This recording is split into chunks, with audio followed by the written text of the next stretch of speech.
Hi, welcome to Cooperative Conversations, a live stream series where we connect you to the real stories of Australian primary producers who are working and growing their businesses together cooperatively. Hi, I'm Pete Lewis, and one way or another, I've been helping Australian farmers tell the great stories of food and fibre production in this country for 25 years. I'm delighted to be anchoring this roundtable discussion tonight. We're looking at some really significant issues, empowering people to create, sustain and build better cooperatives. So let me just introduce tonight's panel, our talking guests, and we've been chatting about how cooperative members can join forces for good. It's an excellent springboard to talk about how small producers can gain market power by working together specifically. And to tease those issues out with us tonight, we have three outstanding agribusiness leaders working with cooperative farm models. Firstly, Justin Phillips from the Limestone Coast Fisherman's Co-op. A little earlier, you would have seen we spoke to Rodger from the Limestone Coast Fisherman's Co-op. He's the acting assisting consultant and company secretary there for the Limestone Fishers. Greg Wall is joining us from Perth in Western Australia. Greg's a former Group CEO of Capricorn Society and a director of the International Cooperative Alliance, ICA, the global peak body of cooperatives. He's also the chair of ICA's Audit and Risk Committee. And to add another hat to his collection, he was the founding chair of the Business Council of Cooperatives and Mutuals and envoy for this program, Cooperative Farming. And if that doesn't keep him busy enough, he's chairman of the Margaret River Wine Association. I'm sure that brings him an awful lot of pleasure.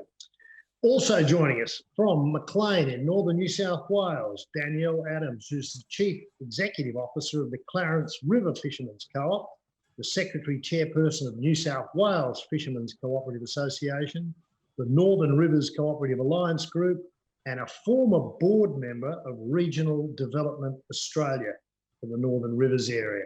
And as usual, we're joined by Melina Morrison, who's the CEO of the Business Council of Cooperatives and Mutuals. Welcome one and all, and thank you so much for your time.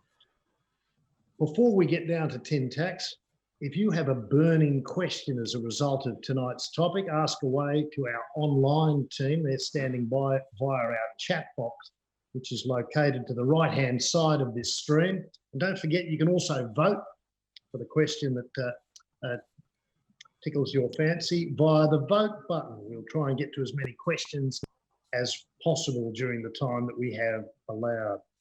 Now, as I indicated, Justin, we've just spoken to Rodger for some great history, a bit of background into the Limestone Coast Fishermen's Co-op. For those tuning in, what's the business you're in and how long have you been doing it? It sounds reasonably straightforward, Pete. So the Limestone Coast Fishermen's Co-op is an exporter of premium live southern rock lobster, primarily into China. We buy our members' catch and also some product from non-members who are willing to sell to us or supply to us. We accumulate that in our live holding facilities in Beachport and Port Macdonald in South Australia and pack and export that product live to China.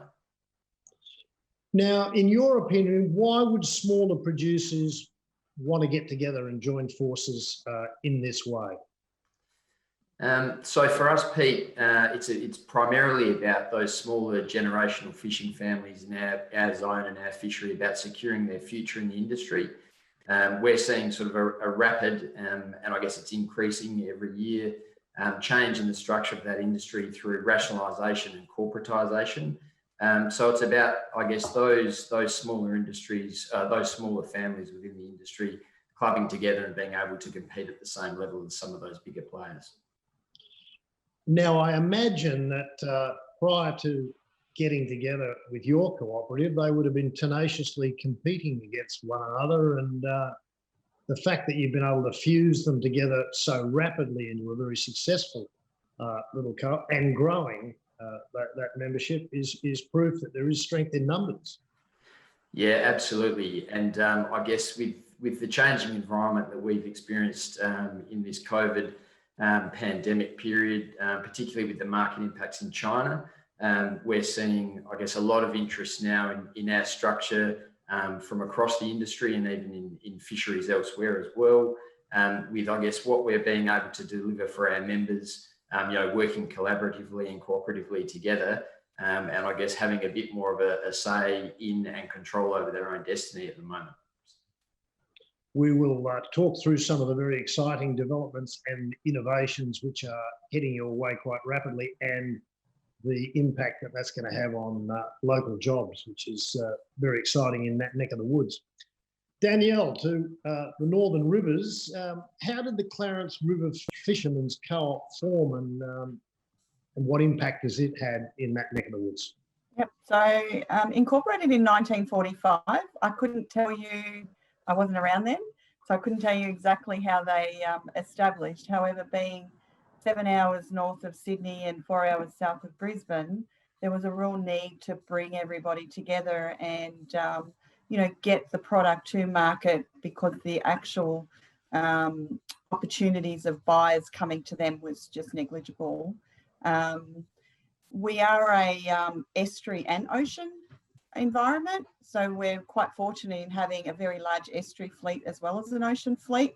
So that covers some of our premium products such as king prawns, squall prawns, and our river mullet. In that time, since the mid-40s, there's been an astonishing and dramatic change in the way family fishers go about what they do all over Australia, but particularly along the eastern seaboard. Do you think being part of a cooperative has helped cushion some of those obviously significant blows? I mean, there's obviously a lot less fishing boats and fishing effort going in, but was being part of a co-op significant, do you think? Look, I think it has, as you said, softened the blow. One of the, my time here has only been 9 years, but what I've seen is that the industry, through various methods, particularly through government changes, has actually moved away from being that cottage-based industry and changed more to an investor environment. So you are actually seeing that generational, family-orientated fisher moving away from the industry. And the cooperative in so many ways has actually tried to cover the tracks, I guess, in the changes to the industry a bit, soften the blow, and pulled everything together to make it that little bit more valuable to become part of a cooperative. So, we've worked really hard to ease the pain a little bit with our shareholders. Sure. Greg, your previous cooperative, Capricorn, was initially formed by service station owners, and it grew from lucky seven to around 22,000 small business members. Obviously a model that resonated very loudly and clearly. Can you tell us how this all came about and what lessons you learnt from that are really importantly applicable to the ag sector? Yeah, good evening, Pete. It's a great story, really, and as you said, it's not really an agricultural story, but it's still relevant to agriculture and agricultural cooperatives. Like all successful cooperatives, it grew out of a business need. And over 40 years ago, there was 11 Golden Fleece service station owners who were having a beer in the Windsor Hotel in South Perth, straight after what was a national Golden Fleece convention here in Perth. And after a few beers, they started to compare the price they were paying for various parts that they used to repair their customers' cars. Perhaps a bit of bragging going on, not quite sure. And they would say, what price do you pay for fan belts or spark plugs or oil filters and whatever it may be? And what they discovered was that they're all paying different prices for the same parts from the same suppliers. And you can imagine the big multinationals or international national companies versus small one-man band mechanics, there was no great bargaining power there, and they were price takers, if you like, and a lot of it depended on personality. So after a bit of research, they decided to form a cooperative to give themselves a better buying power. And those 11 grew to 22,000 across Australia and New Zealand, buying $2 billion in automotive parts from their supply chain. They'd also developed their own insurance mutual, writing $50 million in insurance premiums, had developed an equipment finance business, a successful travel business, and was providing access to valuable technical support that's internationally available, but they bought it for individual members on how to service various makes and models of cars. So it was a unique structure and provides exceptional returns to members. And in the 40 odd years I've been in business, I've never seen a business that's had such high level of satisfaction, both from members and the supply chain who are supplying those members. It's a great story, and obviously we'll talk a bit more about it as we go on. And it is, as you say, a template that, I mean, it doesn't need to get to that size and that complexity clearly, but it is a template that works just as well in ag as it does in any other field. Absolutely, because what you're looking at is small individual mechanics, and perhaps in the agricultural field, farmers grouping together to provide themselves with better buying power, or in some cases, better access to markets. It's a similar sort of concept. So, great story. And sadly, Greg, you and I will be the only ones old enough to remember that Golden Fleece was in fact a brand of petrol here in Australia. Yeah. So there you go. That's right. There'll be a lot of people scratching their heads out there going, Golden Fleece, is this a wool business? Melina, what's the state of play in ag when it comes to smaller producers joining forces in the Australian context? Well, I think it's been brilliantly described by Greg then. It's the same in ag as it was for those Golden Fleece operators 35 years ago, or whenever they got together in the pub. If the bargaining power you have as a single entrant in a market isn't good enough for you, if you're not making a quid and it's not sustainable, then cooperating with other people in business makes sense. We're in the middle of a pandemic, and there are agricultural producers out there that have been experiencing a lot of crisis and challenges around farming. Actually, before the pandemic and supply chain interruptions, we had bushfires, we've had droughts, various other elements that make farming volatile. So the state of play is that co-ops are still a very popular model for people to come together, farmers, fishers and foresters, as Justin was saying, to compete in the marketplace, but you don't have to give up your independence to do it, which is the great benefit of the co-op model. Do they work better in any particular agricultural commodity sectors? I mean, we've discussed already in this series about cooperative bulk handling, a behemoth of the grain industry, right over to Norco in the dairy game and so forth. Do they lend themselves to all kinds of things, or some better than others? Look, I think the truth is that you'll find a co-op in every sector, and that includes agriculture that you can think of. In Australia, we've got a cooperative of truffle growers and garlic growers, right up to the behemoths of our ag industry, like the big grain co-op in Western Australia, CBH. The truth in business is if it's not broken, you don't have to fix it. So if you're making a quid, if you're sustainable, if you're profitable, in your business model, then you're not going to necessarily change it. Co-ops work really well where, there is some market inequality or issue that you just can't solve on your own. And it's rational self-interest in that case to get together with other people. So I would say in agriculture, particularly in commodity markets where there's a lot of volatility and you need to even out the ups and downs of price fluctuations or export markets being turned off overnight, for example, it can make a lot of sense to be sharing that risk, trying to smooth it out with other people. Now, obviously there are various paths to the mountain. Does the co-op structure necessarily make it easier for primary producers to combine their resources and get together rather than another company structure? I think the people on this call who are actually working in co-ops at the moment, are well placed to answer that. I mean, from a theoretical point of view, the co-op model is a legal model for cooperating. So you have an active membership test.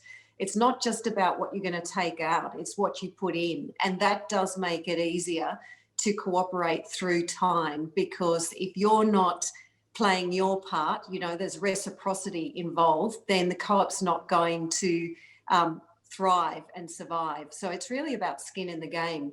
I guess that's one thing that does actually make it more viable over the long term to stay in business together. Justin, the Limestone Fisherman's Co-op has only been up and running for the past couple of years, and it was formed to create a bigger market scale. Has it worked, notwithstanding some of the disruptions we've heard about already? Yeah, I can safely say I think it is working, Pete, and it's been amazing, I guess, how quickly we've seen that change coming within the industry. I think that's evidenced most clearly by our continuing growth in membership. Just in the last few weeks as we lead up to the start of our next season, we've taken on a number of new members now. And I think that's related largely to the point I made before about, a lot of those industry people can now see, I guess there's a period of uncertainty, and the value in working, with their peers and counterparts in the industry about having some further control over that. I think it has worked because of the mode of operation demanded by a cooperative in terms of an open and transparent process, the way in which we involve our members in our decision-making process. And also, to a degree, I think the way we've communicated openly with the broader industry and non-members about what we're doing, what we're hoping to achieve, and where we're looking to head in the future. So from that perspective, in our short life, it's been a great success. And since yours is, overwhelming and export-oriented business, particularly looking at the Chinese market, I guess that scale is really important to if you like, an important part of the risk management profile of the business you're in. And that must be a big attraction, given the ups and downs of trade, particularly with China over the past 6 months. Yeah, certainly. I think that creating that scale amongst fishermen, and then I guess being able to enter a market as primarily as China, but having control over how, when, in what way we've been able to do that, as opposed to selling to, as a fisherman, an existing exporter, and then being at the whim, if you like, of what price they're able to return to the fisher in our industry. I think that the creation of the structure that we've put in place has really appealed to industry members from that perspective as well. And look at the risk of labouring the fishing and scale metaphor. Danielle, how has joining forces really affected your members' capacity, to get the supply chain side of things right? So, one of the things that we've worked really hard is to get the ability for them to collaborate to get product to market quickly, effectively, and more importantly, cost efficient. Things like transportation where we're situated is very expensive. As you can imagine, an individual fisherman trying to load 100 kilos onto a truck becomes a very cost-effective and draining and inefficient way. Whereas a cooperative actually does it where we consolidate all the product. We actually choose the market that's, I guess, the best return for them, and we do all the hard yards for them. Again, just talking about Melina's mentioning of COVID previously, we did have fires, floods, and COVID here. As individuals, I really think they would have been challenged to continue to work. However, as the umbrella for the fishing industry within this region, the cooperative's goal was just to continue to trade no matter what. So those 120 businesses could, thrive through the challenges that we faced. I'm sure in the course of this discussion, we're going to look at and get impressions from you all about how significant a cooperative can be in the life of your community. And you indicated 3 or 4 upheavals there that the co-op has played an extraordinarily important role in. Greg, from your point of view, what are the benefits in terms of group marketing? How did Capricorn do that for mechanics?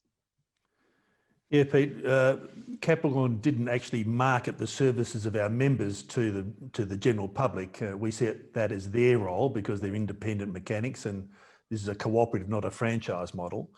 But because we have 22,000 mechanics, we've created a sizable marketplace ourselves that many of the supply chain is absolutely keen and desperate to get access to our marketing database, if you like.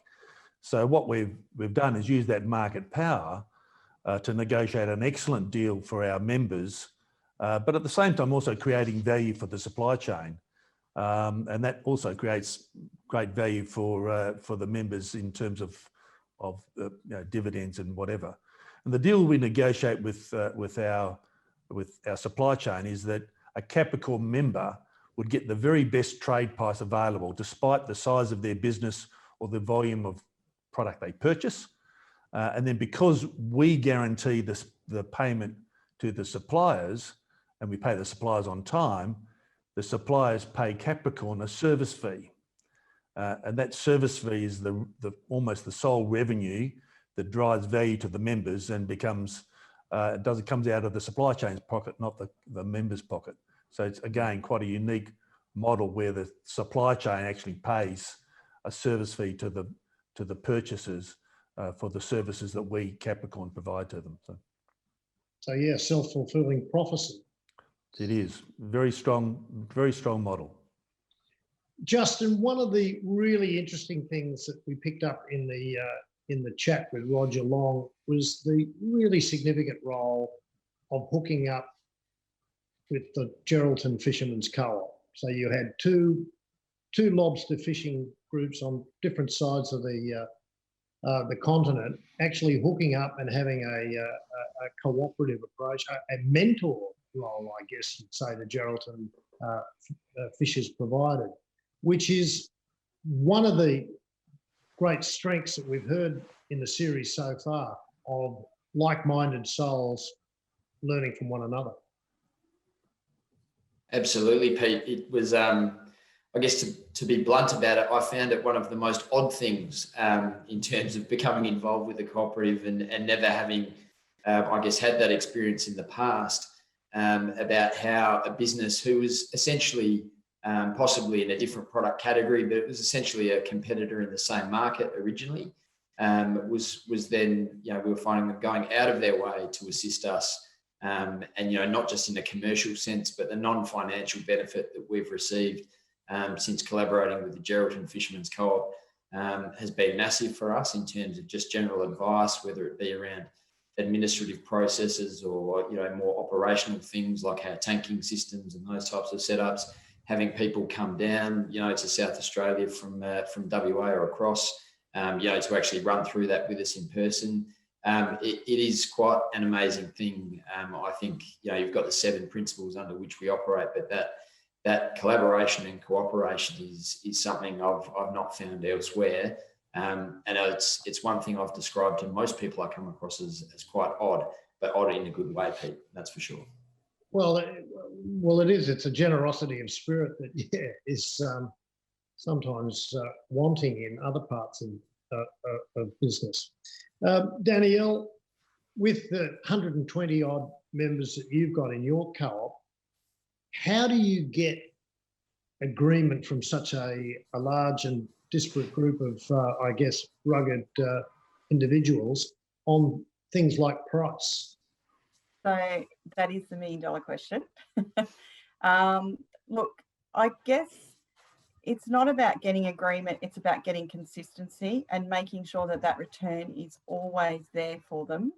There are going to be times where you do have situations where you've got glut and things happen whereby, and again, I'll mention COVID, the market shrunk overnight and the ability for them to still keep catching was a real challenge in moving the product. However, we actually sat down with them and spoke to them about what they wanted to do. getting them on board, getting them to sort of tell us what prices they would accept if the worst case scenario came about. So, you know, you are never going to get 100% satisfaction in any prices.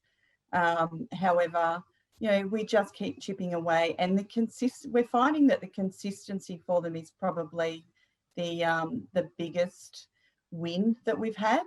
So we took the approach that if we could keep the prices consistent almost all year round, that seemed to satisfy them better than this, you know, highs and low, peaks and troughs that tends to happen throughout the year. You're never going to keep everybody happy. Prices are prices. But Melina, I guess the key to this is communication. It's actually from the co-op leaders and the board, getting the message across about what the practical realities are, whether it's a pandemic or a drought or trading issues. It's that open communication with the people who've got, you know, an interest in the strength of the cooperative. Yes, it's transparency and accountability is at the core of the cooperative structure, but it's commercially based. So, you know, it's not all kumbaya. You don't have to get 100% agreement around the whole membership sort of cohort. What you're trying to do, as Danielle said, is arrive at the best possible position that everybody can mutually agree is actually in the end in their own self-interest, you know, their best interests as individual members, and collectively they're going to work it out. But co-ops also have a bit of an advantage around their governance structure. They're one member, one vote, which means that you can have members that have different sized businesses, but when it comes to, you know, decision making on the really big things, everybody has the same influence. So there's less opportunity, I guess, for breaking off, breaking the business apart because people can't democratically come to a decision. Not everyone might agree with it, but the majority have to agree with it. The other thing that co-ops do is that the members elect the directors or the majority of the directors. So it's delegated authority right from the base, right up through the board. Greg, from your vantage point and your experience, and obviously that now ranges, you know, right across Australia and now internationally, how difficult is it in some contexts to get that working together thing happening effectively and sustainably? Yeah. A lot of our members are very different independent operators, but they all have, you know, the same driving need. And I think that's the same in most cooperatives. If your cooperative is formed on a business need, a driving business need, well, then it's imperative that the cooperative focuses on that. And in the case of Capricorn, for example, it was that there's an imperative for them to buy automotive parts and oils and tyres and all the things they need at competitive prices. And the system that we used, and I think it has some relative advantage, is that members have access to a cooperative account number, and they would contact their supplier, and there's over 2,000 suppliers on the Capricorn network, and order their parts. The parts would get delivered automatically to the mechanic. Capricorn doesn't see them, doesn't touch them. But the invoice for that supply, for that part, gets invoiced to Capricorn electronically. We've been able to connect to all the suppliers electronically. So the way the collaboration works is that the mechanics right across Australia and New Zealand order their parts, get the parts delivered, but the invoices get sent to Capricorn. Then at the end of the month, Capricorn sent a statement to the mechanics listing every part they purchased from every different supplier, and there could be 30 or 40 or 50 suppliers in 1 month. And the mechanic pays Capricorn and Capricorn pays suppliers. So the advantage is at the end of the month, they get a statement. He then only has to, he knows he gets the best trade price. We've talked about that before. and he only has to pay one bill instead of 30 to 60 bills that he might have to pay in the month. And on the other side, the advantage to the supply chain is, firstly, as I said, we guarantee payment, and there's no bad debts, and we pay on time, so they've got cash flow management. But instead of having to process 22,000 checks or payments, they get one check from Capricorn with electronic tape to reconcile all the purchases from Capricorn. So it makes it easier for the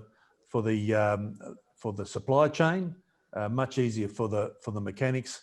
And as I mentioned, that the service fee that from the supply chain funds the operation, pays a patronage dividend to the members, as well as a financial dividend based on their capital, but also provides a whole lot of other benefits that we've driven in terms of trade shows and biannual conferences and things like that. So it's that the whole system works because all the members collaborate in putting all their buying power through Capricorn rather than running off and trying to do little deals on the side.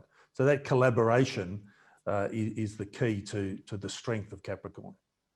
And it's worth repeating, you went from 7 members to 22,000. So yep. It really did have something going for it. Yeah, and as I said, and $2 billion in purchases just the 12 months to last year.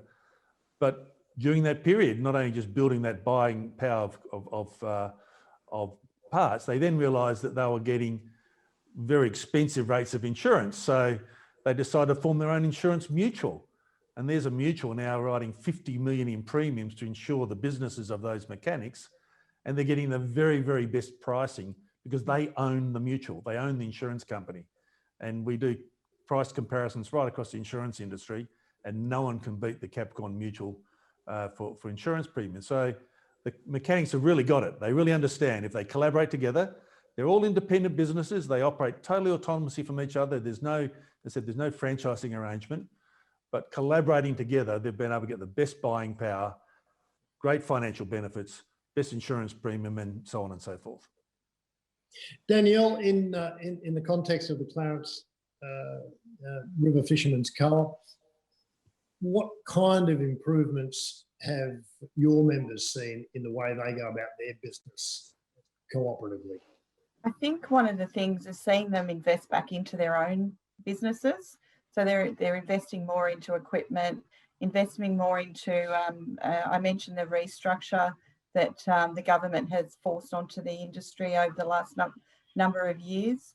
At one point there, a lot of them were extremely concerned about purchasing additional work days, additional quota. We're seeing a lot more where they're actually reinvesting back into buying things themselves. So they've got that confidence that the industry is, rebuilding, I guess. One of the things that we try to do too is look at streamlining our processes so that it just takes the pressure off them. And really, at the end of the day, our goal is to keep them working. So if we can take that little bit of pressure in helping them operate their businesses in any way, that seems to work, and it keeps them coming back. So that's the proof of the pudding, isn't it? Justin, how does collaboration help your members get limestone lobsters into the markets that they need to get into and would like to get into? Absolutely. So we've now, I guess, in collaboration with the Geraldton Fishermen's Co-op, we work closely with our members now, and I think it's one of the strengths in our industry, and Melina touched on it before, around communication. And I think that is, it's an advantage that we have over other, if you like, business types doing a similar role within our industry, is just the close communication we've got with our members, communicating about, I guess, the challenges that we're facing in a market, the timings to which we're trying to work, literally now down to the flights we're trying to meet, out of which, port of origin, in Australia and into the, final destination in China. All of those things come down to really clear communication. And I think that, because of the member owner structure that we have, there's real buy-on to that. They know it's not just something that's being said for, you know, the benefit of a private business who happens to be buying their product and then, you know, working that into an export market. This is their business, and they know that we're genuinely trying to achieve, you know, the best result, the best return, you know, lower those costs and maximise the return back to them as members.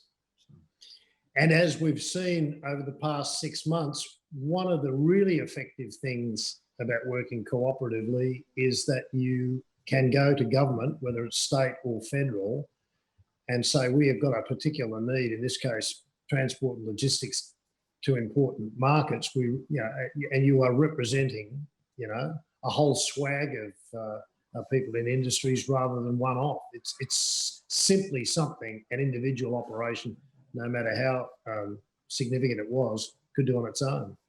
Yeah, absolutely. And that's, we've seen that play out as a co-op individually ourselves with the fishermen and the members we represent, you know, and being able to put that forward, but then also in conjunction with a cooperative like the Geraldton Fishermen's Co-op, because of that relationship and facing the same challenges. I think that's served us really well in terms of having that push federally, particularly in relation to the flight issue that you mentioned, and getting some good results. And that's an ongoing thing for us as an industry at the moment, you know, as it is for a number of other, well, every other exporter in the country at the moment as well. So we'll wait and see what plays out in that space over the coming few months. But obviously we hope programs like the IFAM extension are extended beyond Christmas. So. Melina, I guess this is a really excellent year with all the challenges that have been thrown out on top of the last few years. It's a really excellent example of how cooperatives can prove to be a very effective structure, particularly in the ag space, to absorb, you know, absorb some of these shocks. I think that we're hearing a lot about the need to increase our export markets, diversify our export markets, and also create some supply chain resilience, and sovereign capacity is the other thing that gets bandied around. What does that actually mean? Well, if we're subscale as farmers, fishers or foresters, then if we really want to get into those global markets, we're going to have to cooperate somehow. And if we don't want someone clipping the ticket, then you have to jointly and democratically or otherwise own your corporate entity. So so we are seeing that opportunity. The government's also talking a lot about reanimating manufacturing, and we've been thinking a lot about those great food processing value-added products that Australia used to put out, Safcol, Goulburn Valley, Golden Circle, SPC, you remember the names. I mean, those businesses were cooperatives. And even quite recently, we've seen the Lions group of marketing brands around dairy, once again, kind of being passed around like a chess piece. So if we want those businesses to be domestically owned and operated and the value adding going back to Australian producers, we have to rethink the business models. It certainly has been a reset year, and as you say, it's given not only producers, but I think a lot of consumers as well, some pause to think about what we used to be able to do and maybe what we could do again. Listen, don't forget, if you have a question about tonight's topic, make sure you ask it via the chat room on the right hand of this stream. The BCCM team is there and will answer as many questions as possible. So let's ask a few questions, for example, that have come through to us. Question for all of you. Once up and running, how do you ensure that the cooperative stays member-driven as opposed to perhaps when a cooperative gets really big, just being directed by its board and its CEO? Who'd like to have a crack at that first up? Go for it, Greg. Yeah, look, I think, Pete, that's a really important point because we've seen some bad examples of this over the years. I think you've really got to focus on what was the original need of the cooperative to make sure you stay relevant to your members and keep testing that, because sometimes the relevance change. So make sure that the cooperatives stay relevant to members. I think it's also important to make sure that you have strong member-elected directors. There's always a need to have independent directors who bring particular skills to the board, but have strong elected directors to make sure that management is on song too. Because we have seen times when management have it's grown to a big organisation, they have their own ambitions, and they take it in their own direction. So it's incumbent upon a board to make sure that they're keeping management to account, making sure that the business is still relevant to the members. And of course, part of that is making sure it's still profitable, because if you're not driving a profitable enterprise, it's very hard to reinvest and keep the entity fresh. So I think there are just a couple of ideas. Danielle, the Clarence River Fishing Co-ops had a lot of skin in the game now for a reasonable amount of time. From your understanding, how have they dealt with that particular issue of making sure that each and every member, and you mentioned there's 120 of them, feel as though they're getting their point of view, having their say, and getting a fair crack at the decision-making process? Look, I tend to agree exactly with what Greg has put on the table. Making them feel as if they're engaged and they can actually have input in where the direction is or what's important to them is a critical part. But again, at the end of the day, the business has to maintain profitability and maintain some level of success for them to be comfortable with how the business is being operated and knowing that the business is there for them. Simple.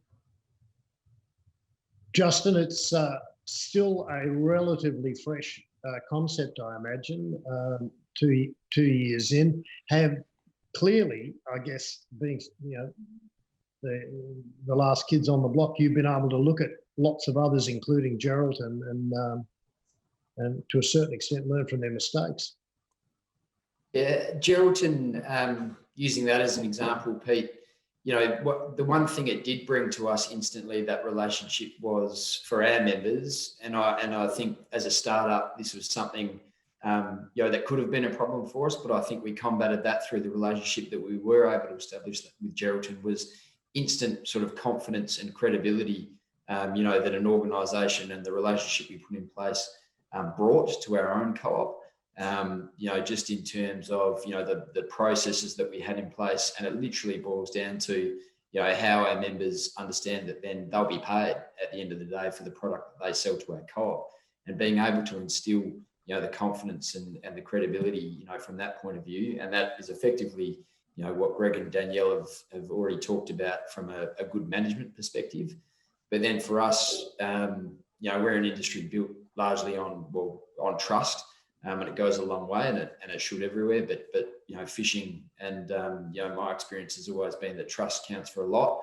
So it's about staying true to our goals and our objectives, doing what we've said that we would do, and delivering on that. So that's been something that we've taken great care in making sure that we achieve that. But coming back and just involving the members openly in decision-making processes and communicating with them about that, that's just been critical for us in our short lifetime. Look, one of the other questions we've had submitted really relates to one of the 7 key principles of cooperatives, and that is the wider benefits beyond your industry and into your local community. The impact that a cooperative can have on the ground, not only just generating jobs, but just in a whole lot of very important and tangible ways. It does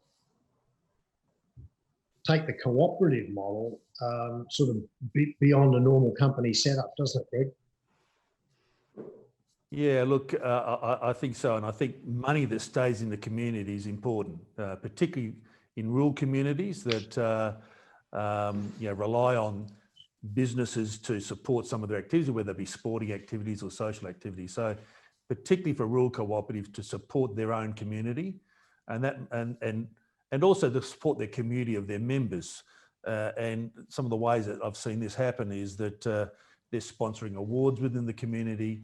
They might sponsor apprenticeships. I know Capricorn did that, or sponsor training with young people within the community, particularly if it's a rural community. It's really important, and they don't need to be spending money externally in the broader sense, sponsoring a helicopter or something like that. It's more about really operating within the community of people that you service. And the other area where we used to, when I was at Capricorn, support, and that was both the BCCM and the ICA, because that is about cooperatives supporting other cooperatives. And so we're big supporters in that area. But money staying within the community of people that generate that revenue is very important, particularly for agricultural communities. And Danielle, is that the experience in the northern rivers of New South Wales, where there are a couple of really substantial and significant long-term cooperatives, both yours and say Norco's? So I think one of the other important things is employment as well.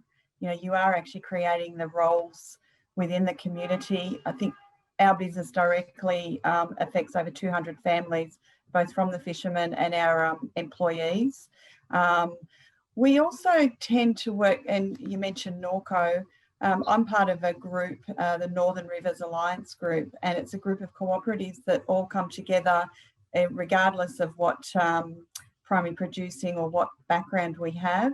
And basically we all talk about how we can make a difference, I think we're small fry compared to some of the other cooperatives that are a part of the group, but it's important for us to also work together, and we are seen as a group within the region that does, I think it's over 4,500 jobs that the whole entire group creates for the region. So employment is a really big thing, particularly from a regional perspective. So.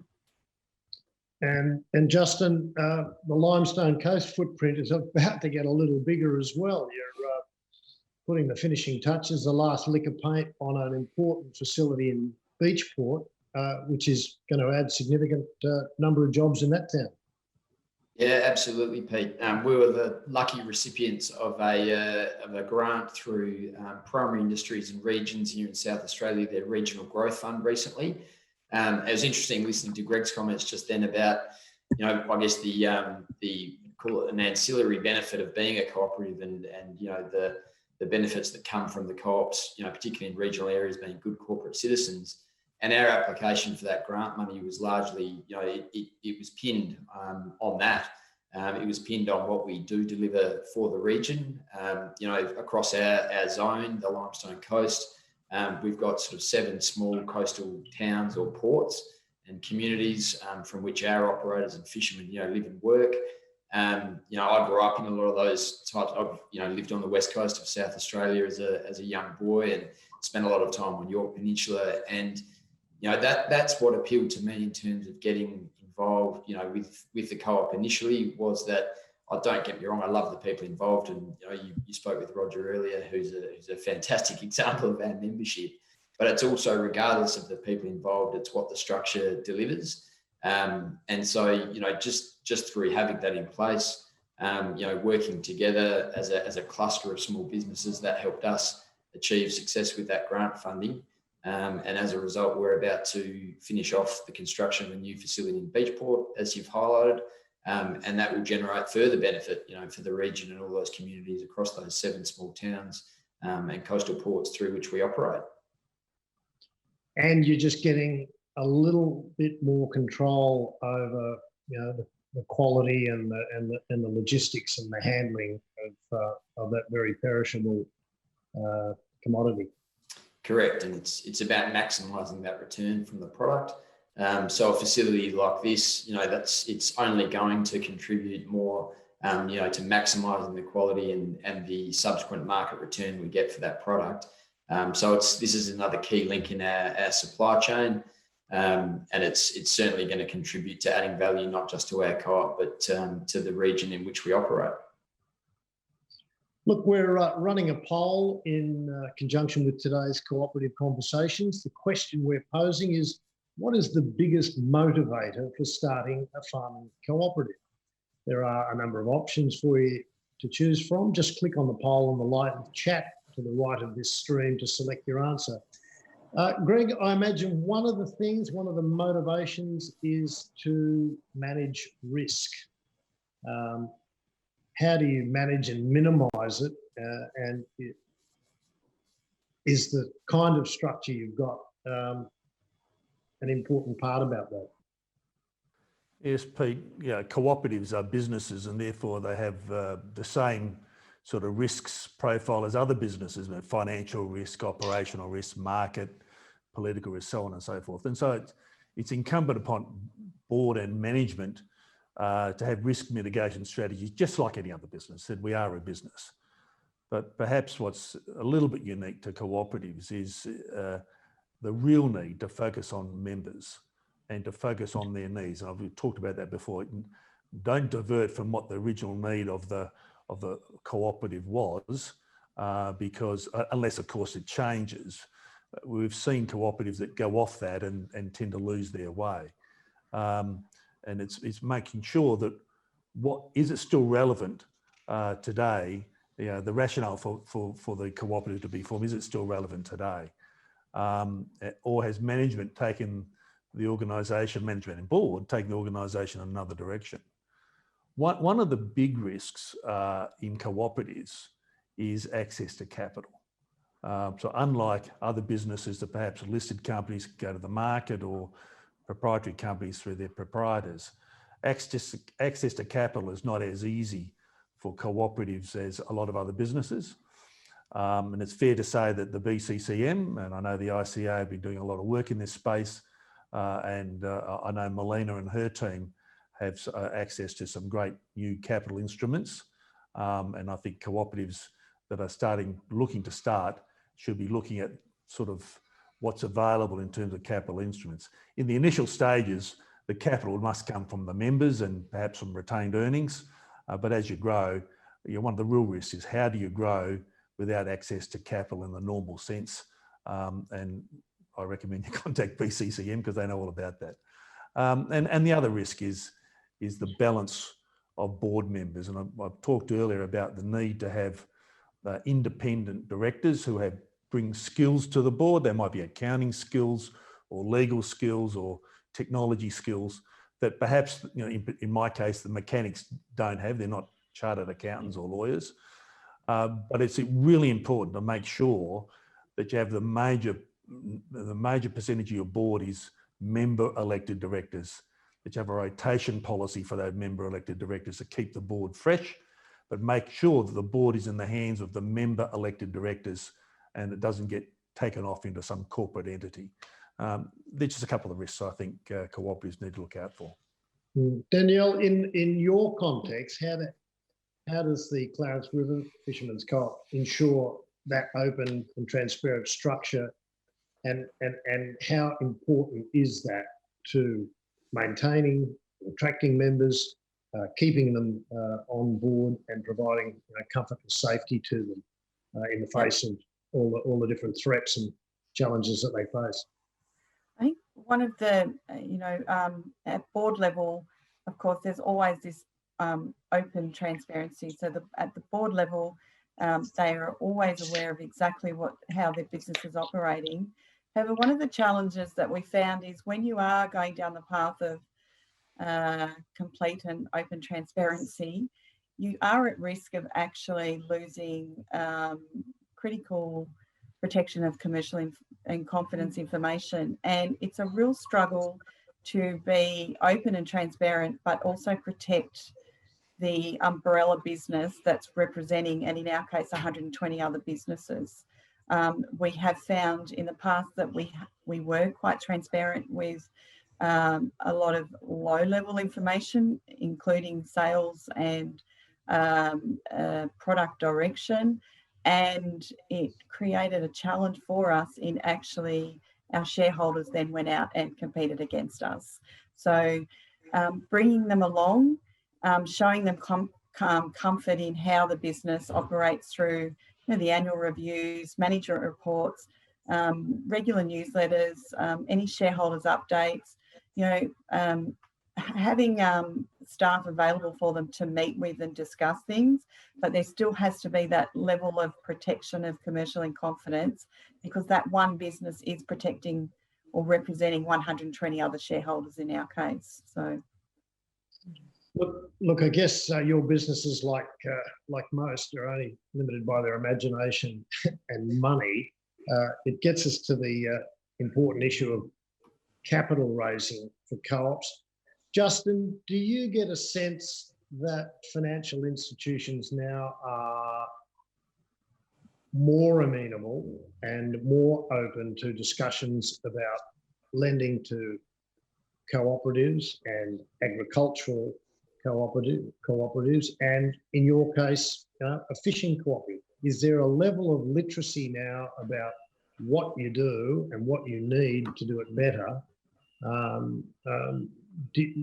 you picking up, that it's easier to approach financial institutions for the kind of capital you need to go to where you want to be? Yeah, it's a timely question, Pete. We're just entering into conversations now, and I guess we're only just in a position to be able to do so with I guess the larger financial institutions. Being young and in the position that we're in now, we've got there primarily through members putting their hands in their own pocket. We were lucky enough to form a relationship. And without it, I don't know where we would have been with the financier, which served us well in terms of a lot of our capital requirements early on, and we were able to address that. But looking, to refinance and restructure things where we sit now, in terms of, literacy is a good word. I think it's growing amongst the financial sector, but I think there's still a way to go. And this is across a range, whether it be a financial institution or, a government agency, in terms of understanding the cooperative structure, what it means, how liability might best be handled, all those types of questions. They're things that we're being faced with right now as we enter into those discussions with some of the larger financial institutions, as we try and sort of restructure ourselves at the moment. So that has been a challenge for us, and making sure that we've got the right information to hand. And don't worry, we've called on, and they've been fantastic, BCCM, at certain times to help us provide that information and support. That's been important. Melina, does the big end of town get it? Do the banks and the other financial institutions get it about cooperatives and how they can operate, and how they need just as much money to operate as any other company structure? Oh, I think they get it when there's money to be made, and that's the way it should be. It's a great motivator for commercial partnerships. There is a big problem with education and awareness amongst the professionals that we need to run our businesses, like accountants and lawyers. No fault of their own, but we're still not teaching the cooperative business model in mainstream curriculum. So you can become a lawyer in Australia and not have studied the cooperative business model. So when Justin or Danielle go out to talk to a lawyer or an accountant about capital raising, or how their balance sheet looks, they're often facing a wall of ignorance. So we have to close the gap. But as many small scale co-ops and startups there are really large cooperatives, and that they've managed to forge a path through the years to get the commercial understanding they need to run their business. Collectively, we have to deal with the education problem, that's for sure.